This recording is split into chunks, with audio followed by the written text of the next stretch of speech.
Hello friends, आज जिस subject पे हम लोग आज डिस्कशन कर रहे हैं वो है आरएसई बेस्ड ट्रेडिंग सिस्टम।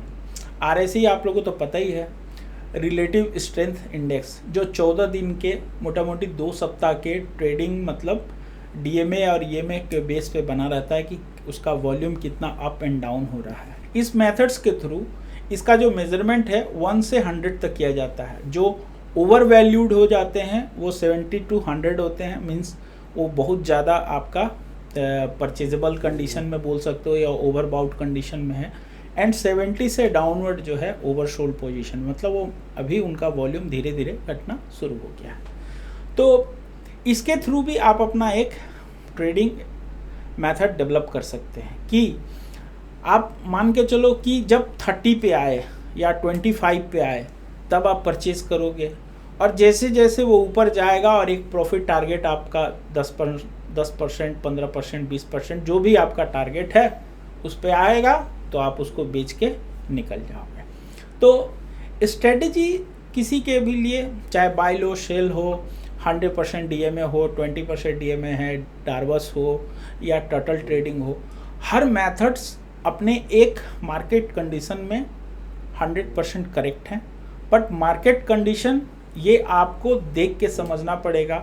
जैसे हम लोग क्या करते हैं, बारिश में रेनकोट छाता खरीदते हैं, गर्मी में हल्के कपड़े खरीदते हैं। तो उसी तरह मार्केट्स का एक नेचर है, एक उसका ट्रेंड है, वो अपने दिशा अपने तरीके से चलता है।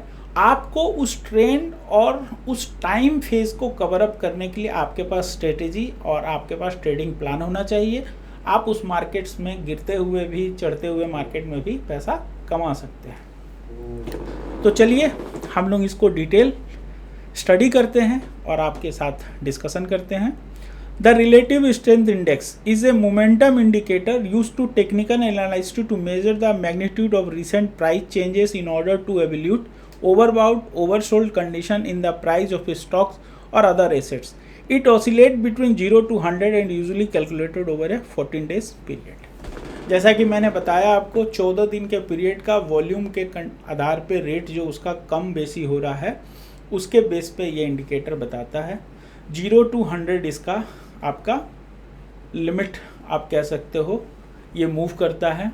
The RSI is a momentum based oscillator that measures the speed and the change, means velocity and the magnitude of the direction price movement. Is usually display the current and historical strength of weakness of a market based on closing price over a specific trading period. ये बताता है कि speed और volume कहाँ बढ़ रहा, price के अनुसार अप हो रहा, डाउन हो रहा है।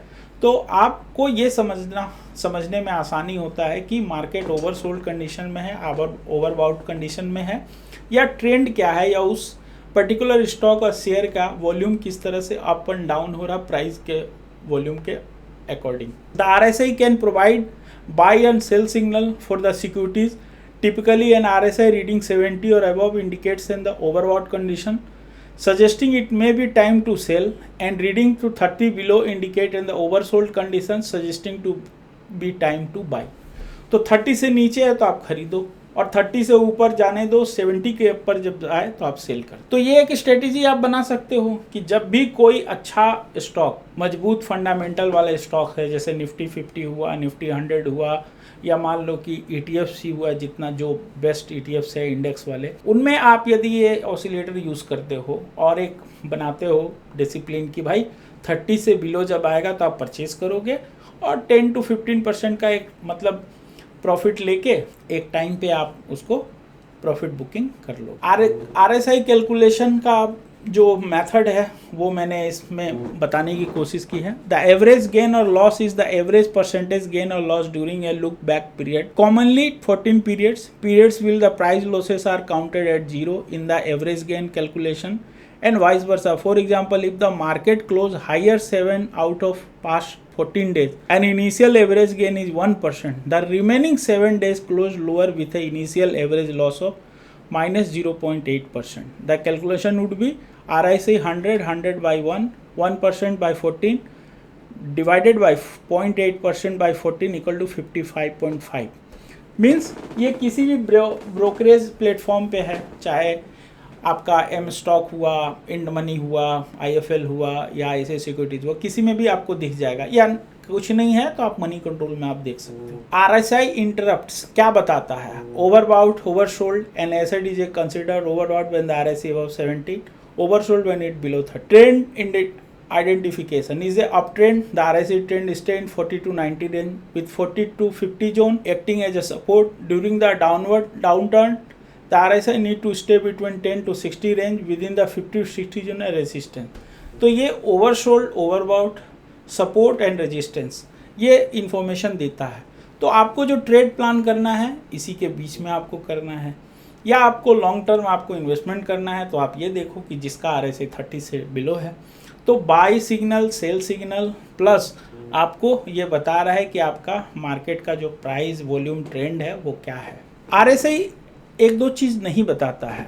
Divergence, if understanding underlying price is a new high और lower that not confirm by the RSI, this diversion can signal a price reversal. अब सपोज दैट मान लो 70 पे है या 80 पे है, तो ऐसा नहीं है कि वो 80 से फिर माइनस हो गया, हो सकता है 90 हो जाए, 100 हो जाए।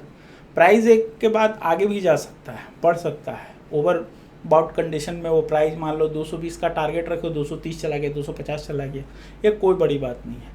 तो एक्यूरेटली नहीं बताती है, बट प्राइस चेंजेस होगा वहाँ से, जब वो ट्रेंड चेंज होगा, प्राइस रिवर्सल होगा, तो वहाँ से आप जब नीचे की ओर जाए या उससे ऊपर जाए तो आपको ये जरूर मालूम जाएगा कि किस दिशा की ओर जा सकती है, पर कितना जाएगी ये नहीं बता।